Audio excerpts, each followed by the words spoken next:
Dr. Mathews has held positions in the executive and legislative branches, in management and research, in the nonprofit arena, and in journalism. She is one of the nation's most important and influential voices on international affairs and foreign policy. She was a senior fellow at the Council on Foreign Relations from 1993 to 1997 and served as director of the Council's Washington program. From 1982 to 93, Dr. Mathews was founding vice president and director of research of the World Resources Institute, an internationally known center for policy research on environmental and natural resource management issues. She's also served on the editorial board for the Washington Post, covering energy, environment, science, technology, health, and arms control issues, and later became a weekly columnist for the paper. She earned a bachelor's degree from Radcliffe and a PhD in molecular biology from the Institute for Technology, of Technology. As I said earlier, we have in large part the Citigroup Foundation to thank for being able to invite Dr. Mathews to join us today. But I suspect that there's somebody else who had a hand in our bringing her here. And that someone is a second-year MPP student, our very own, and Dr. Mathews' son, Oliver Mathews. And so we're very grateful to him for his role in that. He's working on a joint degree with the business school. And I know he's very busy, and so we're very pleased that he has taken the time out to be involved in helping to chair our charity auction, and I know is working with many other community members on that activity as well. So thank you, Oliver. So on behalf of the International Policy Center and the Ford School, I could not be more pleased to welcome Dr. Mathews.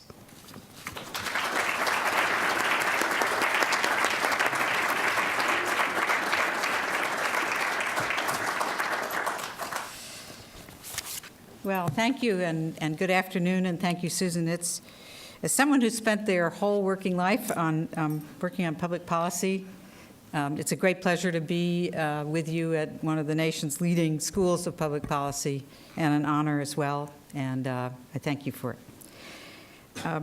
What I'd like to do today is put before you a proposition and to explore with you.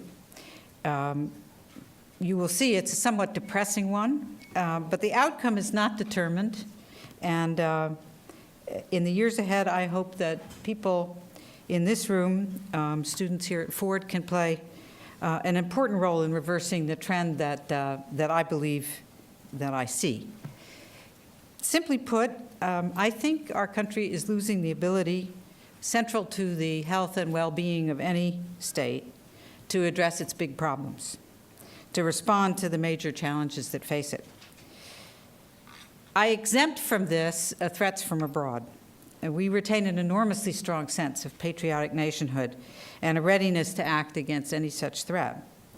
But as you will hear in a minute, an actual attack brings the country back together again, if only briefly. But non-military threats and challenges of foreign policy are not exempt, not least because they depend to an increasing degree on our policies at home. The single central factor holding back a global response to the many threats of climate change, for example, is the absence of a U.S. domestic energy policy.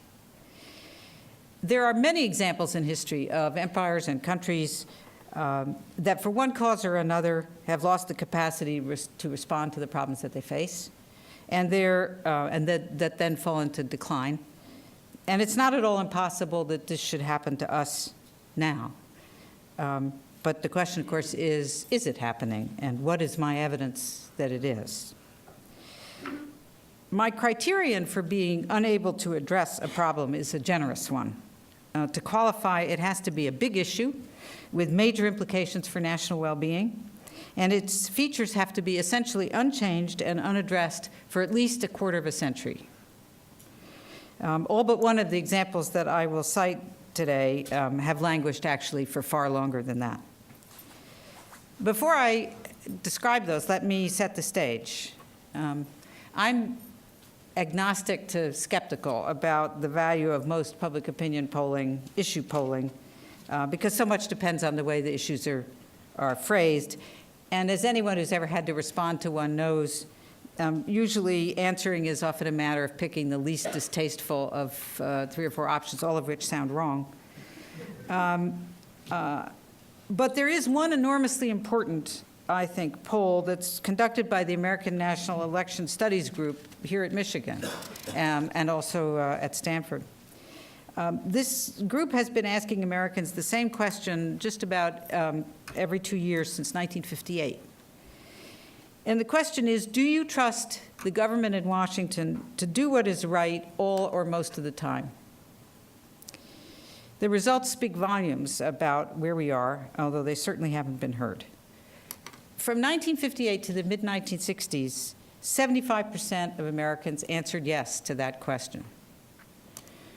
A slide began in 1966, and it continued steeply downward for the next 15 years, so that by 1980, only 25% of Americans said yes to that question. In the interim, of course, were the Vietnam War, the Watergate, the impeachment of the president, the Arab oil embargo. So there were plenty of good reasons for people to feel estranged or even antagonistic. But think what it means for a democracy that 3/4 of its people do not trust the government to do the right thing most of the time. What happened next, though, is, I think, what really matters, and that is that the trust did not recover. For the last 3 decades, the approval level has bounced around in the region between 20 and 35%. It climbed briefly to 40% during later Reagan years, and again for the last 2 years of President Clinton's term. The one outlier, the one exception, was 2002, which I think proves my earlier point. Because following the 9/11 attacks, 55% of responders said they trusted the government. The attacks briefly brought Americans back together and back into a feeling of connection with Washington. But then the number immediately began to fall and plummeted for the remainder of President Bush's term, back to 30% in 2008. During the earlier downward slide, the trust percentage fell below half in about 1972. What this means is that for anyone under the age of 40, they've lived their entire life in a country the majority of whose citizens do not trust their own national government to do what they think is right. Through 4 long decades, none of the massive changes they have voted for in leadership and in ideology have changed that. It's astonishing, really, when you think about it. It has to seem as though this were the natural order of things, the inevitable order of things, but it is not. I, alas, am not under 40. And I have known a very different America. In 4 years during the presidency that we almost never remember, that of Lyndon Johnson, Congress passed more than 200 major pieces of legislation. Legislation on a par with, and in many cases far bigger than, the 2 big laws, health care reform and financial reform, that our present Congress almost tore itself to pieces over and which took the better part of 18 months to pass. The list begins with the 3 revolutionary laws that transformed this country: the Civil Rights Act of 1964, the Voting Rights Act of the same year, and the Fair Housing Act of 1968. When the Voting Rights Act passed, there were 300 black elected officials in this country. By 2001, the latest numbers I can find, there were 10,000. Democrats at the time were very well aware, and that discussed actively, that by championing and voting for this package of laws, they were saying goodbye to a South that had been solidly in the Democratic camp for decades. Yet they did it anyway. And immediately, in the midterm elections of 1966, the effects began to be felt, with the loss of 47 seats in the House and 3 in the Senate. And you know the longer-term effect. This was political courage by a president and by a Congress of a sort that, if you are under 40, you have never seen. Opposition to ending segregation was fierce. It took the assassination of Martin Luther King to finally drive through the Fair Housing Act 3 years later. But support was also bipartisan. Republican leader Everett Dirksen and his many moderate Republican colleagues played a central role in all three laws. But this was only the beginning.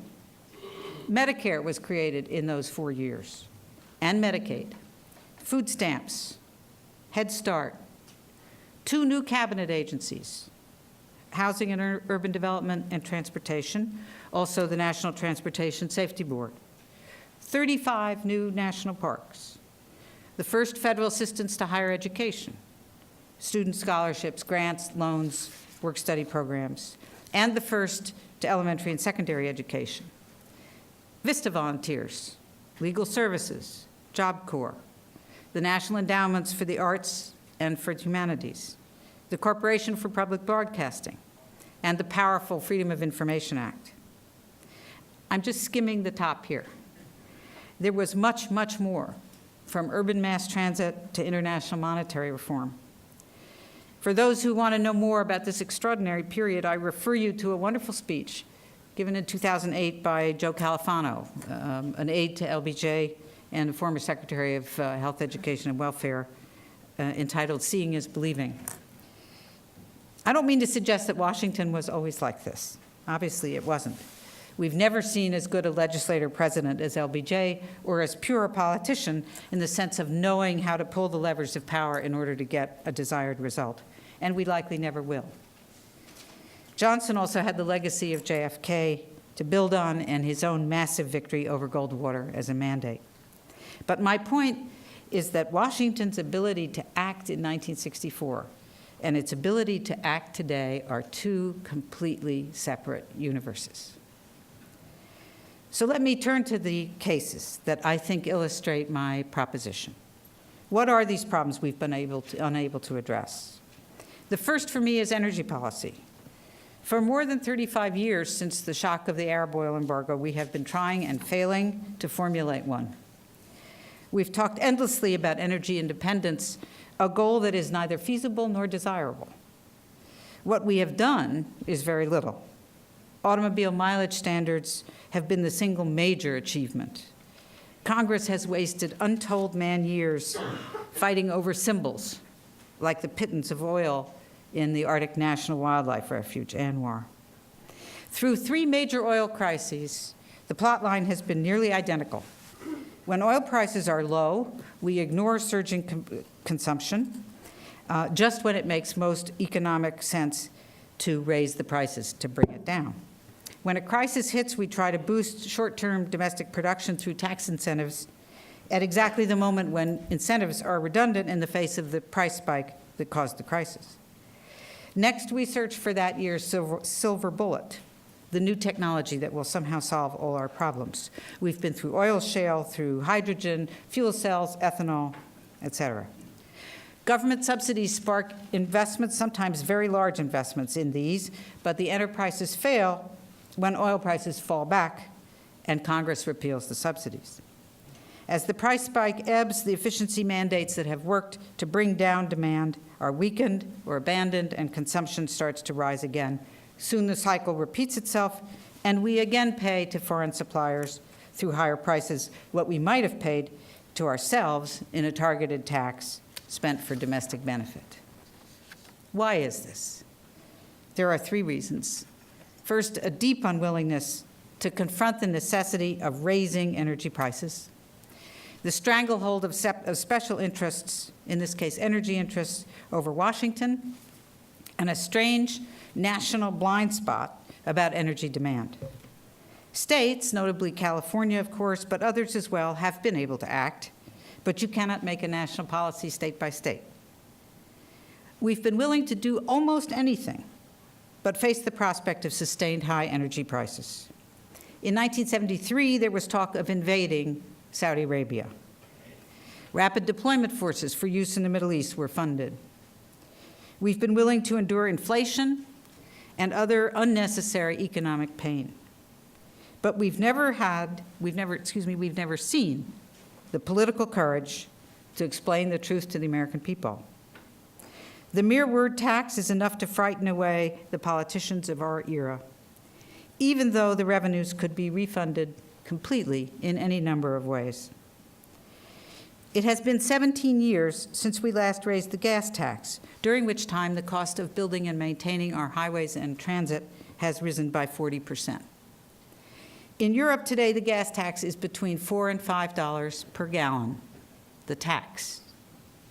Ours is on average, combined state and federal, 45 cents. The result of this is that we are one of the only developed nations in the world in which transportation does not pay for itself. The Highway Trust Fund is broke. We have somewhere between $60 and $85 billion of needed maintenance that is not getting done, a deferred tax on our children. And this critical element, transportation, of our national infrastructure is not fit to support a renewed period of economic growth. By the third factor, energy demand, I mean, of course, improved energy efficiency. We have a massive resource of waste built into our system. Every expert, including these days the leaders of the major oil companies, will tell you that by far our largest energy resource and our cheapest and our most quickly accessible is what can be mined from wasteful use. Yet our national policy discussion continues almost entirely focused on the hunt for new sources of supply. It's been one of my greatest disappointments about President Obama's period in office, that he has focused so much on renewables, which are about, in the short term, 1/20th the dimensions of the efficiency resource. Healthcare is, of course, the second example. It took 45 years to take the first major step beyond Medicare and Medicaid towards universal healthcare coverage. But the new law does not come near to doing what has to be done to contain costs, namely to address the way healthcare is delivered and paid for. Healthcare costs in the U.S. are today in the neighborhood of $2.5 trillion per year, more than 17% of GDP. At their current rate of growth, healthcare alone would constitute 1/5 of our entire economy soon after 2020. I think it's obvious that this is not a sustainable situation in a healthy economy. Most important, we spend per person more than double what most European countries spend, with poorer outcomes as measured by public health measures, life expectancy, infant mortality, and so on. Twice as much. We know that paying people on a piecework basis, which is what fee-for-service is, encourages more use of services. We know that medicine, an interaction between sick and frightened and ignorant, not stupid, but ignorant patients, on the one hand, and highly educated providers, is not and cannot be a normal competitive marketplace. We can see and measure the differences between what we do and what happens in Europe and Canada, and we can even see it within the United States through the work of Wenberg and his colleagues at Dartmouth. Through 40 years of data collection and analysis, they have shown that there can be, and frequently are, 2- to 3-fold differences in the consumption of medical services in different places, even sometimes neighboring towns, which are correlated to the supply of hospital beds and physicians, not to the characteristics of the population, and not to differences in health outcomes. Their work suggests immense savings on the order of 30 to 40% of what we currently spend if all health care were delivered on the same lines as it is in the low expenditure areas. We know all this, and yet how long do you believe it will be before we are able to address it at the national level? My third example is the wildly diverging shares of household income that have marked the past 30-odd years. During this time, 80% of American households have lost ground economically, although this was the period in which a huge proportion went from 1-income to 2-income households as women entered the workforce. The vast majority of gains among the lucky 20% actually went to the top 1%. So average income is $1.9 million. And the same is true for the top 0.1%, who took home nearly all of that 1% share. The same pattern holds, only slightly less dramatically, for real after-tax income. Another indicator is the ratio of CEO pay to the pay of average worker, which went from 40 in 1960 to more than 400 in 2005. How, you wonder, could this be true? Or at least I wonder about it. How, in a country built on being the land of opportunity, could 80% stagnate for more than 30 years while immense wealth accumulates among the top 1%? How could this happen when the cost of high inequality to both economic growth and political cohesion and stability is so well documented? Why hasn't there been a reaction? The answer is that cheap credit, the housing bubble, and the home equity loan disguised what was happening. Now they are gone, and that is the principal reason for the pain and anger that has erupted, sometimes frantic and unreasoning anger. Remember the sign, "Keep the government's hands off my Medicare," that we see in the Tea Party. It seemed like the American dream was still in force, and then seemingly all of a sudden it wasn't. But this huge economic shift has actually been a long time coming. My last example is the failure to get over the Cold War. It doesn't exactly fit my criterion, I admit, because it's only been 20 years rather than 25. But here we are today facing the failure of the New START treaty in the Senate, I think more likely than not.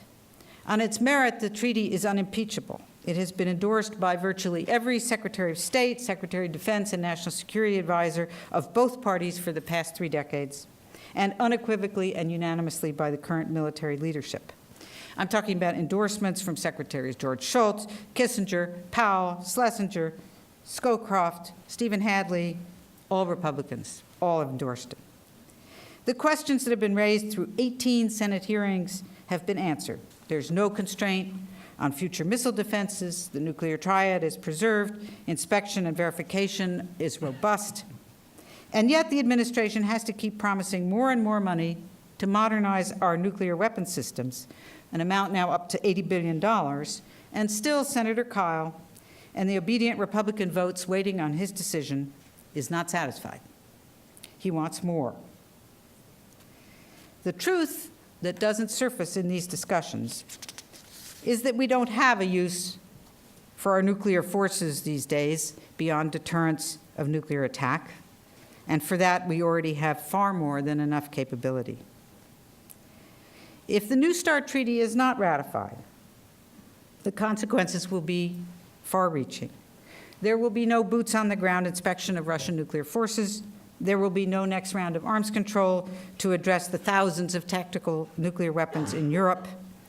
The U.S.-Russian relationship will be damaged, perhaps significantly in terms of cooperation on Afghanistan and Iran, but not fatally. But the impacts on efforts to control nuclear proliferation globally will be huge. The greatest threat we face today, and everyone knows this, is not from Russia or from China, but that a broken state or a group of terrorists will get their hands on nuclear materials. To stop that, access to technologies that provide weapons-usable fuel must be limited. The regime is going to have to be tightened. Yet the non-nuclear weapon states believe that the nuclear states have failed to live up to their end of the Non-Proliferation Treaty, the NPT, bargain, which was nuclear disarmament by the nuclear weapon states. Without progress in that direction, there is absolutely no realistic hope, except perhaps the aftermath of a nuclear catastrophe, of their agreeing to give up more. Rejection of this modest treaty by the United States would be heard loud and clear around the world. Yet there are today, and I don't mean to be partisan, but accurate, Senate Republicans behaving as though Russia were still the Soviet Union and that U.S. nuclear forces have to be prepared for an imminent nuclear World War III. I could name several more examples. I won't. Climate change, of course, would be near the top of my list, but there are others. It would be both exhausting for you and too depressing for all of us, I think. But I think the case is made. The question is, why can't Washington tackle the big issues any longer? And if we understand what has gone wrong, what can be done to fix it? There are many reasons for our strangled government. One that belongs at the top of the list is money. I think one of the strangest paradoxes of what's happened is that we have been willing to pay more and more and more to elect governments that we like less and less and less. The last presidential election cycle came in at $5.3 billion, up 70% in the last 2 cycles. The Center for Responsive Politics, which compiles these numbers, believes that the 2010 midterms we've just suffered through will cost nearly $4 billion, up 300% in 10 years. The money doesn't stop at elections, of course. It provides a daily opening for the lobbying industry. It has been reported that this industry spent $1.4 million a day during the healthcare debate, and more than $1 billion during the debate over the financial reform bill. To pay what have become astronomical campaign costs, members of Congress have to begin fundraising for the next election basically on the day after they're sworn in. That's one of the reasons members go home every weekend, and one of the reasons, therefore, that we have a 3-day legislative work week. That means that they don't bring their families to Washington, and they no longer socialize with colleagues because there's no time, and certainly not with members of the other party. It's much easier to hate someone you don't know, and it's much harder to hammer out a tough compromise and much harder to hammer out a tough compromise. And this, of course, all feeds the bitter partisanship that we see in Congress. Campaign finance reform, as hard as it is to be both effective and to meet constitutional requirements, in my view, absolutely will have to be a part of a better American future. The Senate, in particular, is a broken body, crippled by secret holds, arcane rules that are designed for delay, and by threatened filibusters which have grown completely out of control in recent years. In a splendid New Yorker piece this summer, last August, George Packer quotes freshman Senator Michael Bennet from Colorado, who was appointed last year to fill an empty seat. And Bennet says, "Sit and watch us for 7 days. Just watch the floor. You know what you'll see happening? Nothing. When I'm in the chair, I sit there thinking, I wonder what they're doing in China right now." External changes over which Congress has no control have had an effect as well. In that same piece, Senator Dodd remembers, "I used to have 11 Connecticut newspaper reporters who covered me on a daily basis. I don't have one today and haven't had for several years.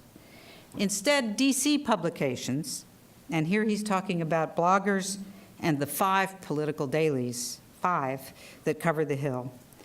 Instead, DC publications only see me through the prism of conflict. President Carter started a trend as the first to campaign explicitly against the people in Washington. President Reagan escalated that to campaign against government. Much has flowed from both. I don't know all the forces that have so deeply eroded Americans' confidence in their government, and no one, I think, knows which have contributed how much.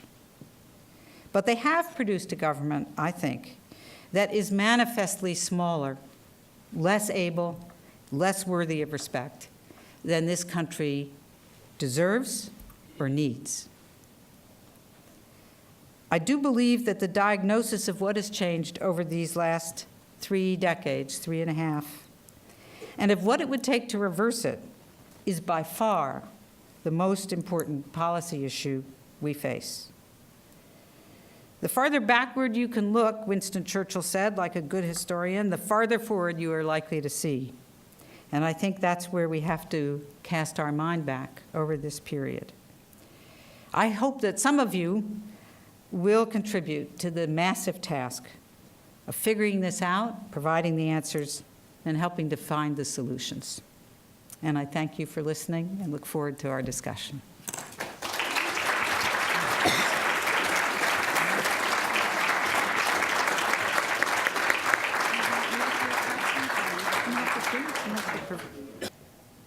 Yes, sir.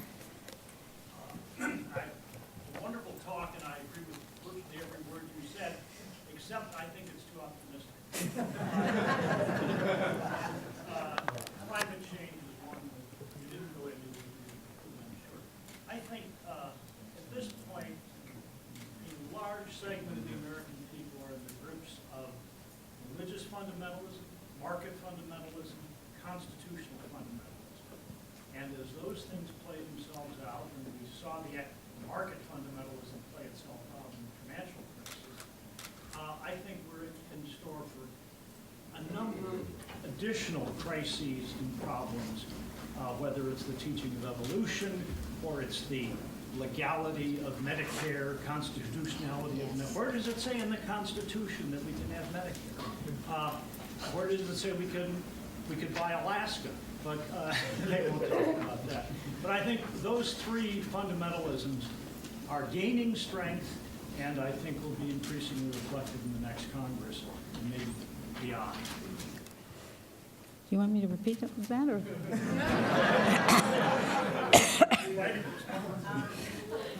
Well, I mean, it was a comment rather than a question, which is fine, to the nice effect that the gentleman thought I was too optimistic, which is great to hear. And that we are caught in the grip of, that the American people are caught in a grip of a series of what he calls fundamentalisms.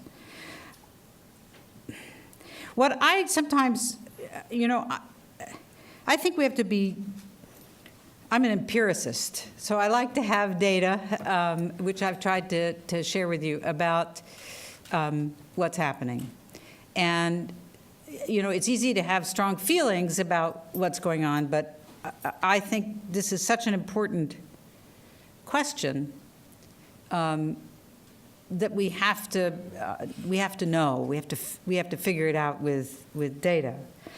I wonder whether we, and this is a wonder to match your wonders, whether we came out of the slide I described from the mid-'60s to 1980, that dark, turbulent period, and discovered ourselves split in a country with two different sets of values. That the pain and anger and profound upheaval of the Vietnam War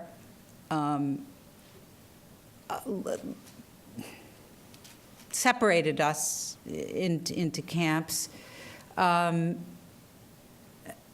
that part of the inability to find leadership again came because you can't achieve leadership unless there is a body of shared values. But I don't know. That's speculation and feel, but that's all. Just the one other comment I'd make to yours. I know. I mean, I could have extended the list, as I said, and the climate story is a terrible one. But on the other hand, this country has great powers of innovation in the social sector as well as in technology and science. And I don't give up. I think we're in a scary period because at some point, trends do become irreversible. At some point. I don't believe we're there yet. But I think in order not to get there, we better really focus on this. And I don't see it generally defined this way or happening this way. Yes? My question has to do with to get around to, and that's education. I'm mostly thinking that we've got school systems that are highly dysfunctional in huge amounts of places. We've got people who are segregated by economics and are going to only some kinds of schools as opposed to other kinds of schools. People are across these ideological gulfs that you were talking about aren't having much to do with folks who aren't like them anymore, positive or negative. Bob Putnam, in his Bowling Alone and subsequent studies, talked about coinciding with that period, the mid-'60s being the high point of civic society, civil society, where people broadly were engaged in everything from scouting to what he calls the animal clubs, the elks, the moose, PTAs, and it started declining in '65. And I think it's emblematic of our time. Tom Franken is What's the Matter with Kansas? People voting against their economic interests because of ideology trumping it, and people wanting to feel comfortable often in one pure place as opposed to the muddy center. Your take on that, and whether we've got a fundamental failure of education, which goes along with the daily newspapers disappearing, and people just listening to what they want to hear. Well, the question has to do with the state of our education system, and I am not an expert on it at all. It is certainly true that the advent of cable news has transformed news from television news, from a place that provides information to a place that provides ammunition. And blogs and online media tend to be directed and read by and chosen by people to reinforce what they already believe. And that, I think, is a big part of what's happening. And as that Dodd quote I shared with you suggests, there is a big shift in what is being covered from news that is relevant to people's well-being and inside political conflict, inside stories of political conflict. I can't say too much about education because I just am not, I don't know enough. My hunch about these issues is that they are contributors, but they're not the core of it. They've probably made something worse, but I just have the feeling we haven't peeled the onion back far enough to know, to have found those core things yet, but that's a hunch. Yes. Who wants to go first? You go first, and then Jan. Yes. All right. I'm very pessimistic in some senses and very concerned about the solutions to our problem. I think the one thing you did not mention, though I suspect you're very aware of, is peak oil, which I'm very convinced that we've hit, and it's going to really present us with a very difficult situation in this country. We have to think about, and I think that the positive thing, when I was an undergraduate student, de Gaulle gave France a new constitution in 1958. That made a profound impact, I think, in terms of the effectiveness of French government. It was still the same Frenchman. I think that you can make institutional changes and they can improve things. I have my own ideas on this, but I'd be very curious what ideas you might put out in terms of what changes can we make so that our political system serves us better. When your first sentence, you said a word that I didn't catch about that this question was aimed at. I meant very pessimistic. Oh, peak oil. Peak oil. Yes. You know, there's a paradox about what we call renewable resources and so-called non-renewable resources. The problem, the so-called renewable resources, in fact, can disappear. you can make a species extinct. Non-renewable resources are badly named because they never run out. The price just goes up until we stop using them. So, in fact, they're named in a completely confusing way. We've been on a downward slope on oil production for some time,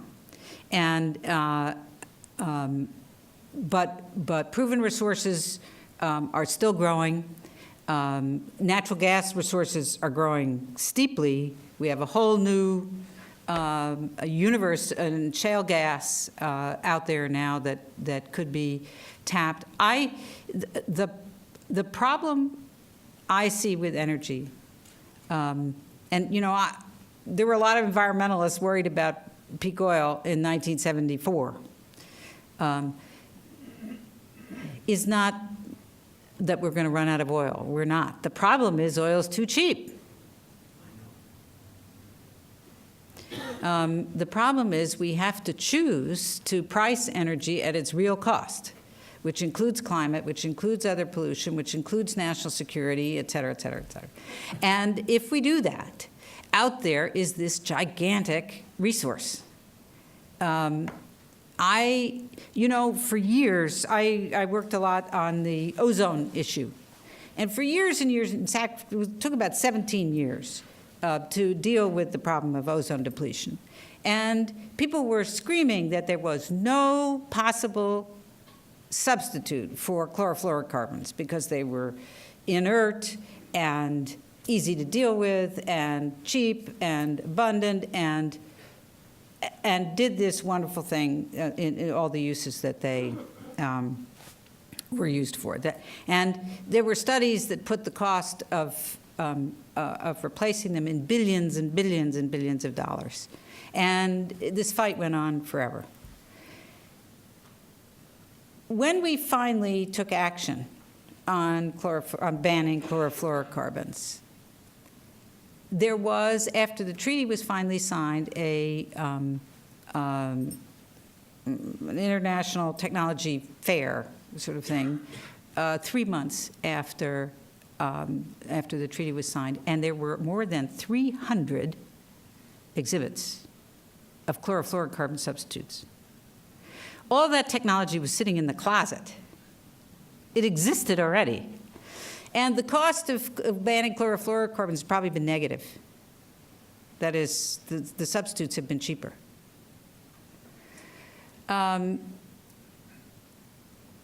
I think the same thing is going to happen with energy. I mean, you've got, you don't have to listen to environmentalists. You've got the McKinsey Institute, McKinsey company, estimating the waste resource at 40% of current use. You've got Edison Electric Institute, which is the research arm of the electric utility industry, estimating it at 25% of electricity use. This is with existing technologies, and we've spent almost nothing on R&D. Because it doesn't make a tremendous lot of sense to spend an awful lot of money on R&D when there's no demand pull. You've got to raise the prices first, and then the market provides the demand pull instead of the government. So this is, I think, going to turn out to be an infinitely simpler technical question than we think.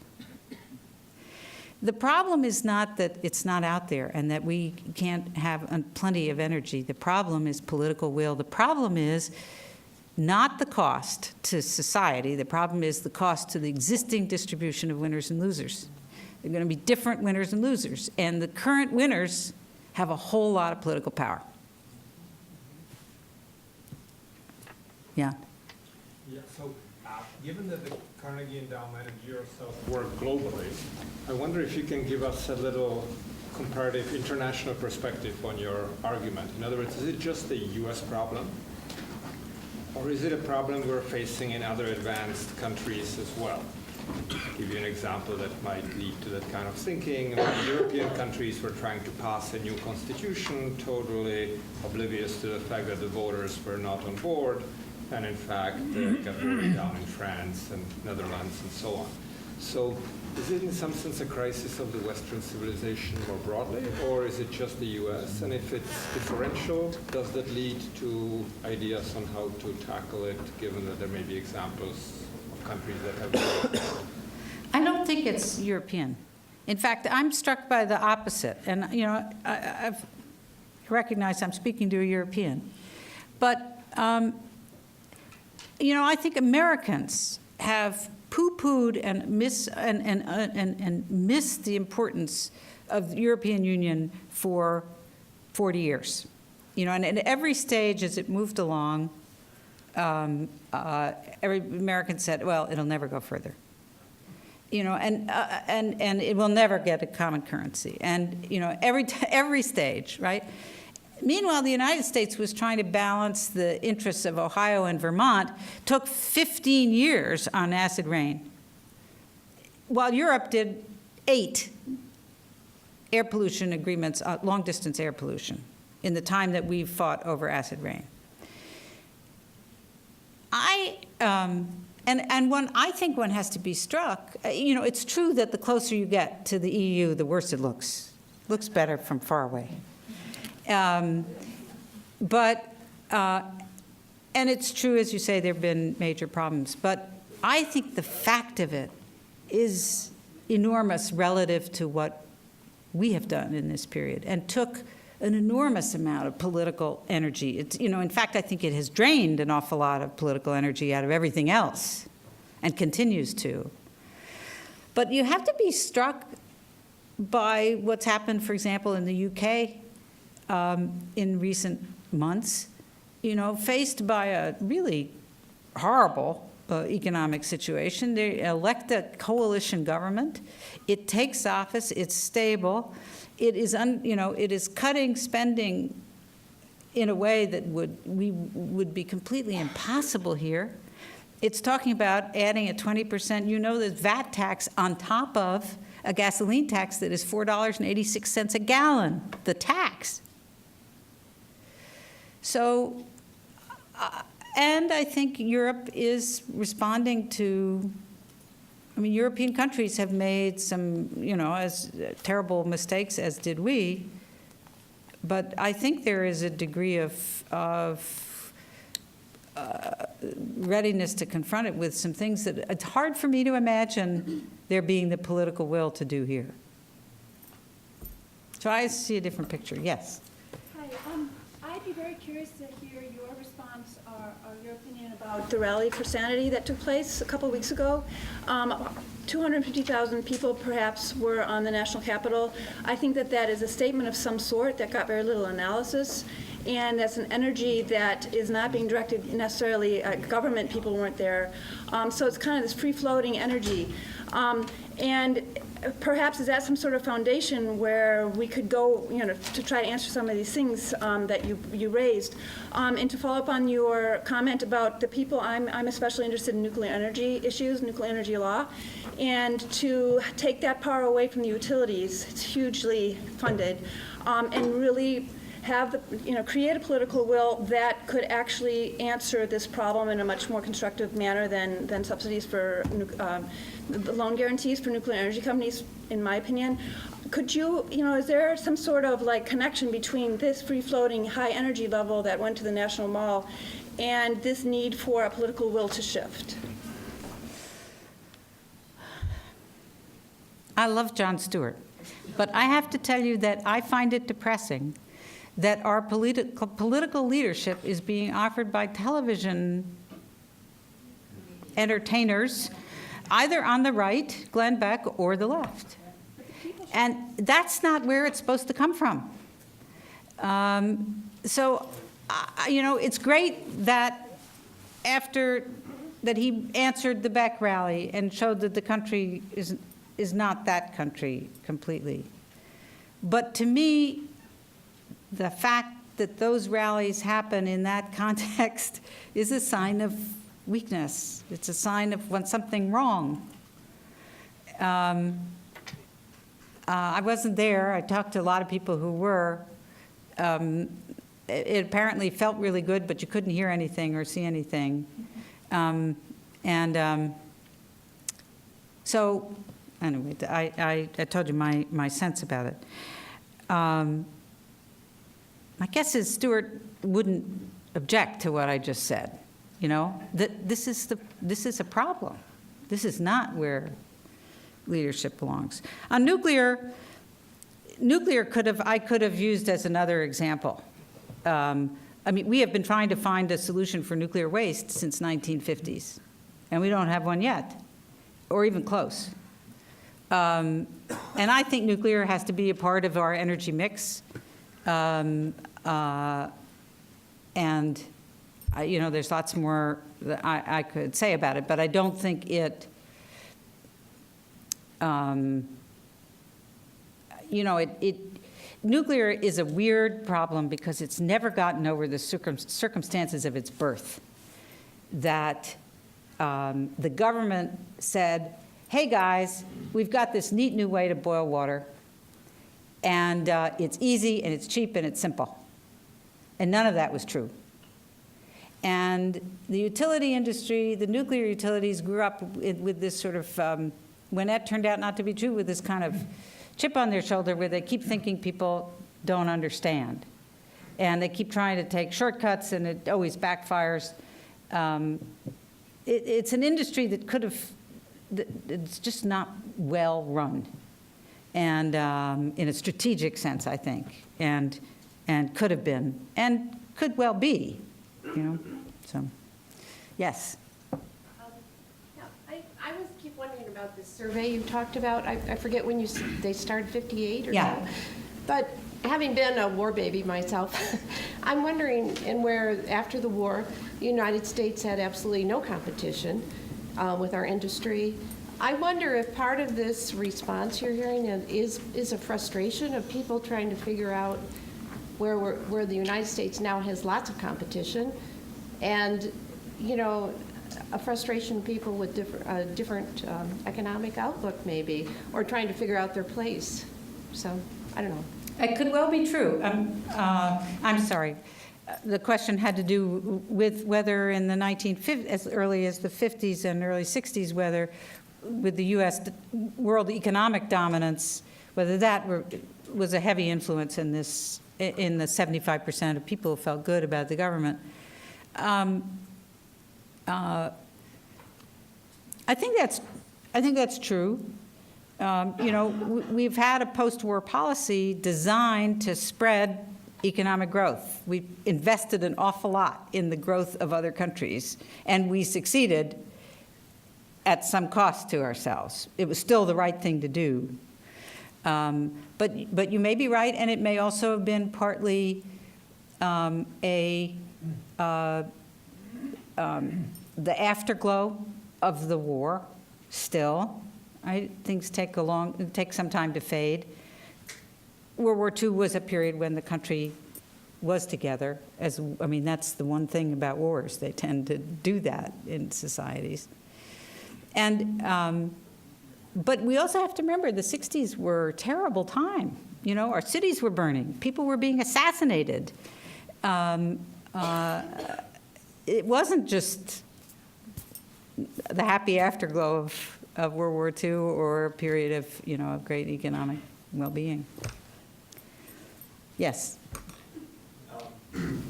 With like the relatively new and I guess currently like nearly extreme, I guess, thought processes of party politics being either like you're with us or you're against us, and there's like a solid divide between parties, like what do you envision is the solution to this mentality and like the gridlock or the conflicts of interest that it causes on Capitol Hill? Or do you see this as like the slow evolution of the painful methodical safeguards that the Founding Fathers built into our governmental system? Well, I think the question was, what do I think about this speech I just gave, in a sense, right? And, you know, as I told you, I mean, the only honest answer is, I don't know what the answers are. I think what I can offer is fixing our attention on a trend that I think is there, and trying to give it some specificity and some concreteness, rather than sort of a general feeling of things aren't right. I don't believe that there's anything fundamentally wrong with our system of constitutional checks and balances, but I think there are things wrong, many, some of which I suggested, with how the system is currently working. And, the difficulty is that, for example, if you start to talk about how Congress has changed since the 1970s, it's overdetermined, right? There are too many reasons you could cite for this horrible decline. And in a situation when you've got too many reasons, it's awfully easy to find the wrong ones, because you don't know what to fix. As I mentioned, right, Jimmy Carter, he was the first presidential candidate to campaign against Washington. That was new, 1976. And then Reagan came in, and he campaigned against government. But they were presumably tapping into something they already knew was there. So we have to look a little bit further back. Then we had the enormous shift in the Republican Party. In the 1970s, there were 17, I think is the number, moderate Republicans in the Senate. Today, there are none. I mean, they were a major force, and some of those were the great men of the Senate, Jacob Javits and a whole list, Edward Brooke, a whole bunch of them. Then Newt Gingrich came in and told members, don't bring your families to Washington. Stay home, stay close to the people. And that, as I described, just sketched a little bit, that produced a whole different set of people. And now that we are where we are, the atmosphere is so toxic that it attracts a different kind of people as candidates. So the system sort of begins to, self-perpetuate. I can't give you, as I said, a more precise answer as to exactly what the causes are, because I can't. And I don't think anybody can. But I think I've identified something that needs our deepest attention. I'll leave it there. Yes. You described the slide very well, and many of us are old enough to say, oh, yeah, we saw it happen, yeah. And I noticed you've touched on polarization and all the factors involved in the slide. I'm wondering if you have an opinion about how we get out of this hole. Particularly, I think some of us would say the only thing that ever seems to get us back on track is a crisis in this country. It's the nature of what we do.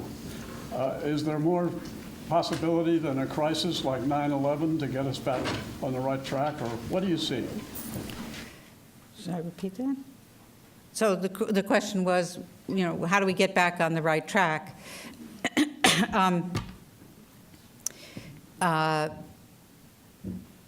I don't, well, first of all, the crisis, unless it's a continuing war, as I described with 9/11, won't get us back on the right track. All it gives us is sort of a temporary reprieve. And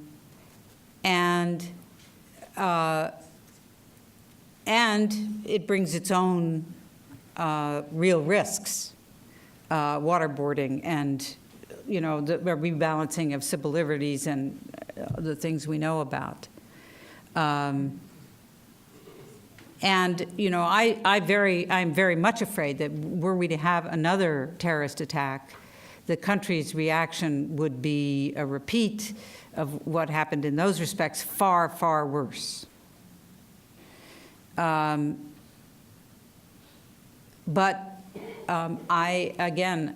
cannot give you, I'm afraid, answers until I think we all have a clearer sense of why it happened.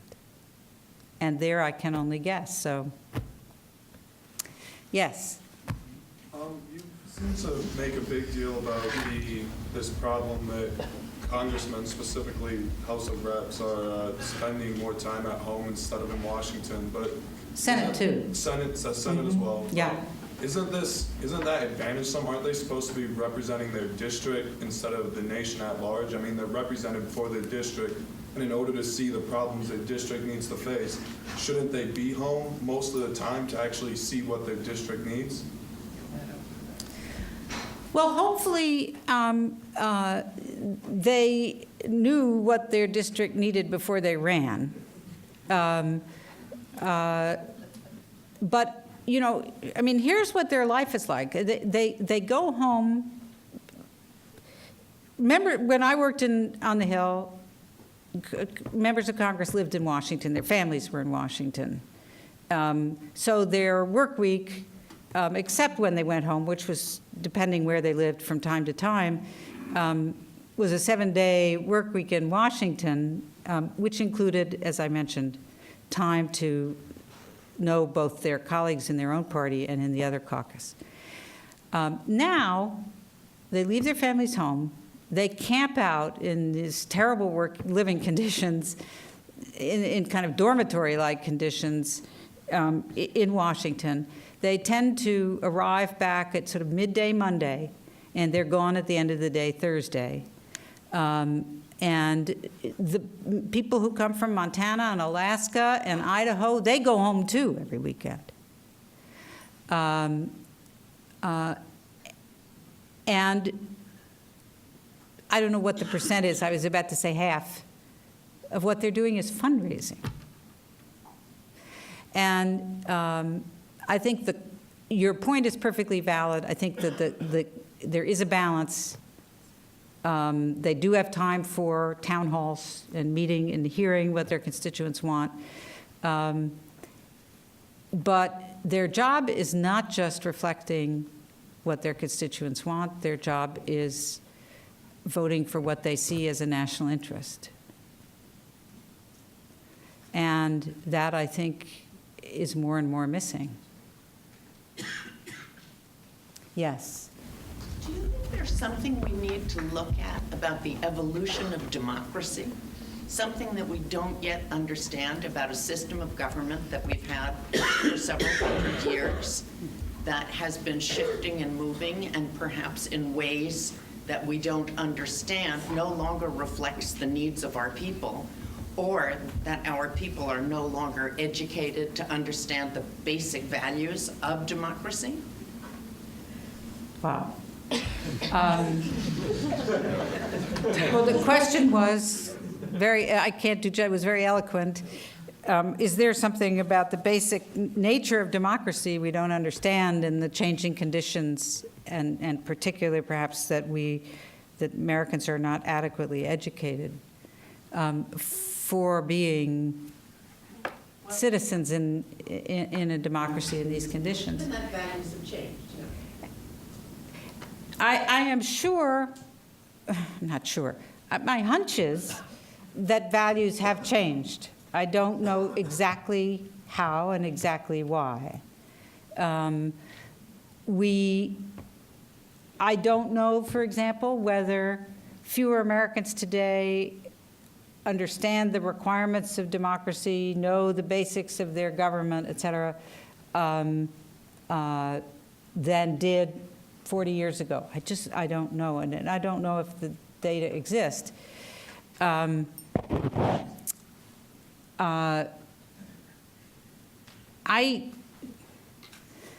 tend to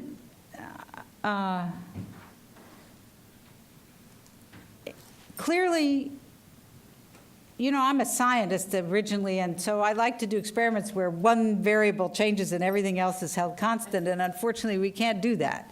So we've got to get pretty good at trying to single out, the really important factors. And certainly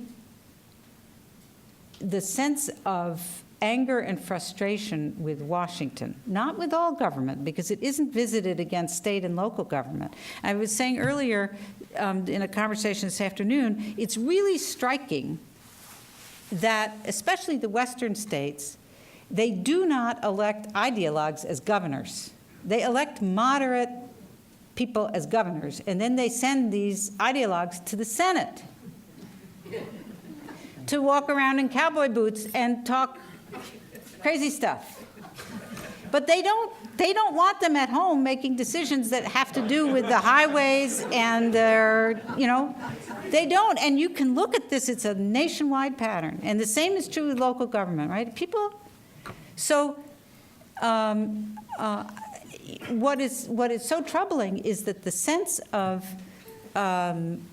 anger and frustration has taken itself out in the answer being, well, the best thing then is to send somebody who doesn't know anything about the issues.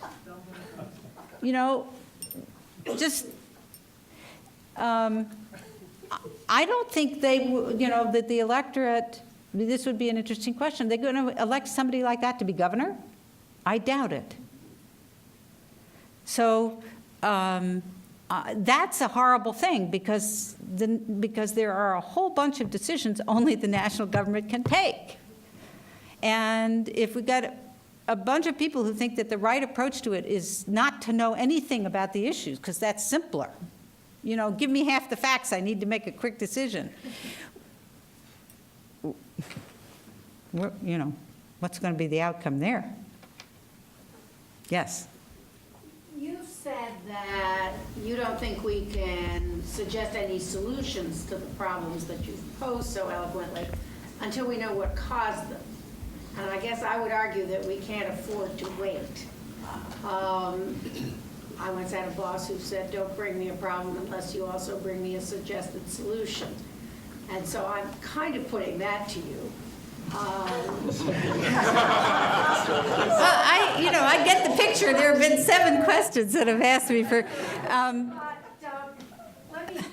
Let me ask an intermediate question, and that is, if you don't have a ready-made silver bullet, can you identify things, signs, which would suggest to you that there are green shoots, that maybe the trend might be turning around?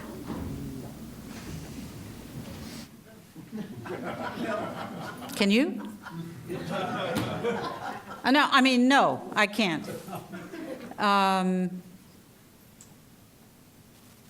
No, I don't see. I'm sorry. The question was, do I see any green shoots that suggest a reversal in this trend? No, I think, the last couple of years have been some of the worst. No, I'm sorry, I didn't mean to make it that difficult. What I meant was, what if you saw it, would you take as green shoots? What would be possible green shoot signs of a reversal? Well, you could think of lots. And remember, I did suggest one solution, campaign finance reform. We have got to drain the swamp of this much money. And we've got to figure out a way to lower the cost of campaigns. And we've got to figure out a way to do it in some constitutionally acceptable way. I just don't see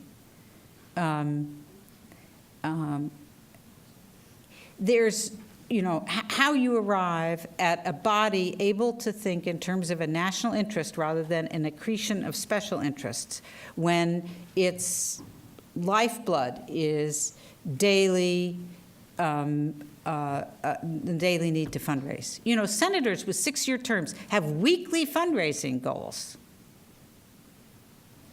So progress in that direction, almost any one of the number of things that I described, if it were the reverse, would be a green shoot. So, I could see lots of things happening. Signs of political leadership. A change in the culture of what our leaders feel they can say to to constituents and be heard. A change in the way cable television operates, a less shouting at each other mode of communication would be an enormous help.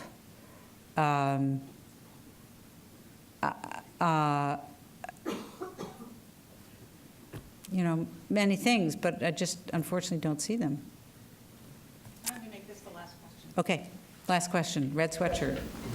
I think it seems fair and pretty non-controversial to agree that there haven't been a ton of huge policy game changers over the last 40 years, but I think it would be unfair to say that there hasn't been a lot of significant incremental change during that same time. So why don't we look at the source of incremental change and positive movements in those areas as a source of optimism rather than looking at the lack of game changers as a source of pessimism?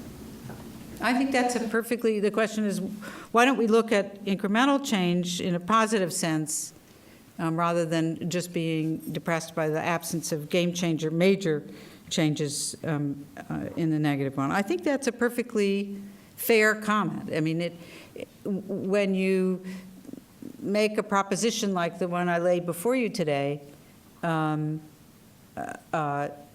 have to be very aware that you're taking a partial picture of a country that is a much different place. The lives of women in this country are a whole lot better today than they were in 1960. And one could, and that's major. And one could cite others, I'm sure, a little time to think about it, you know. But I think that doesn't, I think, erase. I can sense you all feeling, well, don't come here and tell us this bad news without giving us an answer. And usually, I used to write a newspaper column, and my rule for myself was don't write one unless you have something constructive to say in the last 2 paragraphs about the answer, and I almost never did. No, I mean, I almost never wrote one of that sort. I hate newspaper columns that just sort of rant about how awful, you know, terrible things are. But I was trying to say there is something that I think has gone very wrong in the period since the early 1970s to now. There are, I'm sure, many reasons for it, but we don't know what they are. It has manifested itself in a prolonged period where we cannot confront issues that are pretty well defined. And that holds really serious implications for our future. So here in a School of Public Policy, I'm handing you a whole lot of work to figure it out. The whole country has to figure it out because we can't go on indefinitely without, in a globalized world, without a central government that can solve its major problems. It just, maybe we can muddle along for a long time, but we can't thrive. And the world, I expect, can't thrive with a muddling along American government either.